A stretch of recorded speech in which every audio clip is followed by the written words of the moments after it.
لمعرفة المس فاير عن طريق الجهاز، ونخش على الفحص ونخش على اللايف داتا. بعدين نخش على حاجة اسمها المس فاير.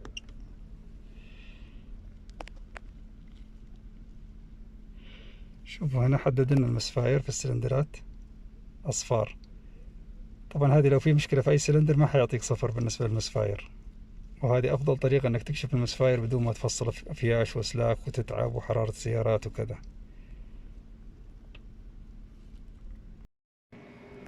بسم الله والصلاة والسلام على رسول الله. اليوم موضوعنا عن المس فاير. فحصنا سيارة وظهر لنا كود مس فاير بي 0300 أو 301 أو 2 أو 3 أو 4 7 8 9 10 اللي هي. إيش تعني مس فاير؟ مس فاير يعني هذه منطقة الاحتراق.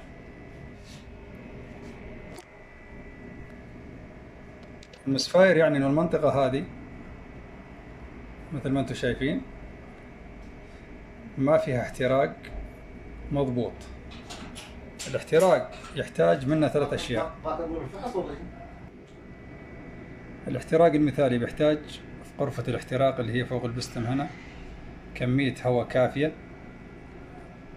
كمية بنزين كافية نظامية اللي هي 14/1 بالنسبة لل 14 هواء على 1 بنزين، والشرارة.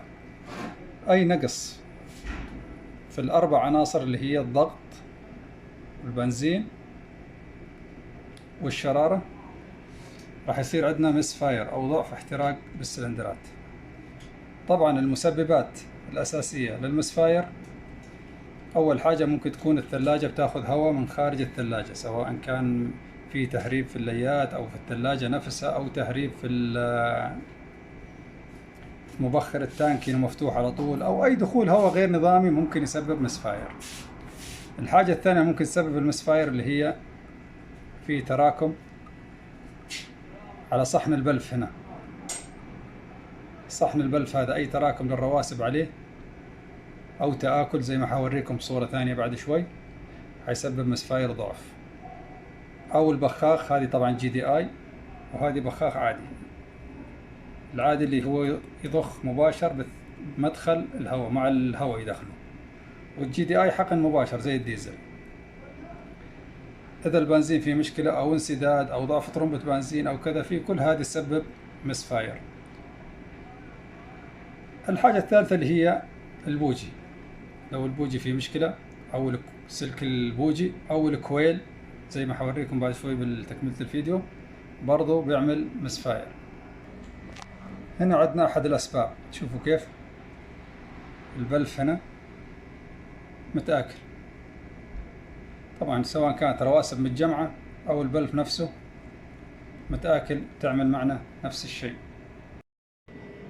نكمل شرح مع الأسلاك هذه. لو فيها تهريب كهرباء حتسبب مسفاير. الكويل هذا لو فيه أي مشكلة أو ضعف برضه بسبب مسفاير، سواء كان راكب فوق البوجي مباشر أو متصل، لأنه ضياع الشرارة يعني إنه ما يصل الشرارة كاملة أو ما تصل الشرارة لسلندر معين، فبيحدد لك إنه فيه مشكلة. مثل ما أنتم شايفين ذا البواجي ضعيفة، هاي جديدة وهاي مستخدمة. إذا البواجي ضعيفة بصير ضعف احتراق، الشرارة ما تطلع كويسة هنا أو متآكلة أو ضعيفة برضو تعمل المسفاير. وهي بنسبة 70% إلى 80% من المسفاير يجي في السيارات أو ضعف الاحتراق بيكون سببه البواجي. السبب الثالث اللي هو البخاخات، كان يكون الفلتر مسكر أو داخل البخاخ فيه أوساخ، أو الفتحات الصغيرة اللي هنا ما توصل كمية كافية من البنزين تسبب مسفاير، أو إنها توصل كمية زيادة من البنزين برضو تعمل مشكلة في الاحتراق. أكواد المسفاير المتعارف عليها في أكثر السيارات تبدأ من بي 0300 تصل لغاية بي 0316 اللي هي 16 سلندر تجي السيارة زي سيارات البوغاتي وغيرها. عدد السلندرات مثل ما انتم شايفين. أعطانا 300، هذا معناها احتراق عشوائي، يعني ما في سلندر محدد اللي مسبب المسفاير. ممكن بواجي، ممكن بخاخات، ممكن بتاخذ هواء السيارة، بيعطيك احتراق عشوائي. لكن لما يكون المسفاير بسلندر معين، مثلا رقم 1 واقف أو 5 أو 10، بيكون هنا حدد لك انه السلندر هذا بالتحديد، وهاي فايدة جهاز الفحص، بدل ما تقعد تدور على العطل في كل السلندرات، فبتدور عليه انت فقط في السلندر اللي حدد لك اياه الجهاز. هذه هنا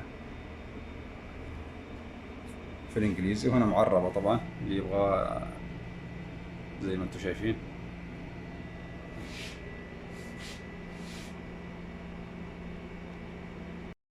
المسفار الأول كان على سيارة 8 سلندر جيمس، وهذه في سيارة كورية الانترا 2015. مثل ما انتم شايفين برضو نفس الشيء، لما يكون الشغل نظيف حيعطيك صفار هنا المسفاير.